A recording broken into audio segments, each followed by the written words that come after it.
Hi, my name is Jo Gilby, and I just want to talk about the time that I spent during my practical at Holy Family Catholic High School last year in 2007.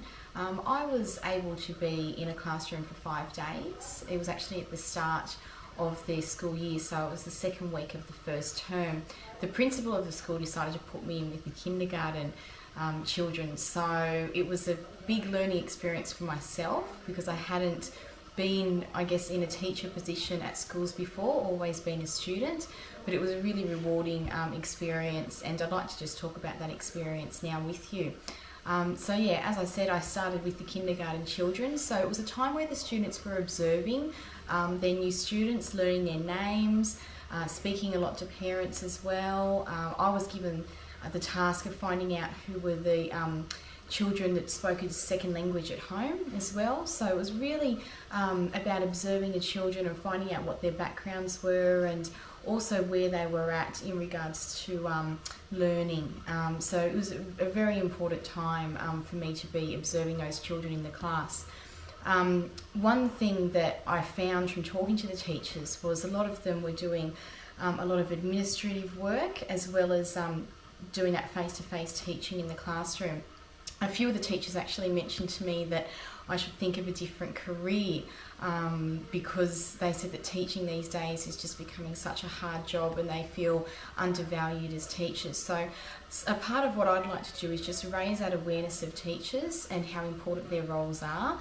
I think one thing I think about is a lot of parents and society expect teachers to be, highly intelligent because they're actually teaching, the children that will be working in the world of tomorrow. But a lot of people don't value teachers the way that they should. So that's why I want to raise that sort of awareness. And it makes me think about that saying, those who can't teach. But I don't agree with that. I think that we need highly intelligent people to be teachers. Another thing that I found from that experience was schools are small communities with their own policies, their own rules. And my first day I had to learn all the rules of the school. I had to discuss things with the principals, even down to rules like children can't actually bring sandwiches in with peanut butter on them. So little things like that, I found that schools have their own little communities, and being a teacher you have to sort of abide by the policies of the school as well. So that was something I had to learn from my experience. In the actual classroom itself, I was able to observe the seating arrangement of the classroom and discuss why the particular teachers did that. They had a calming corner at the back, and that was, I was told, for children that have behaviour issues, so it was a time-out section. It was also a religious school, so they had a religious corner too that was set up with prayer books, the cross, and where children could, if they wanted to, go over and spend some quiet time in that area.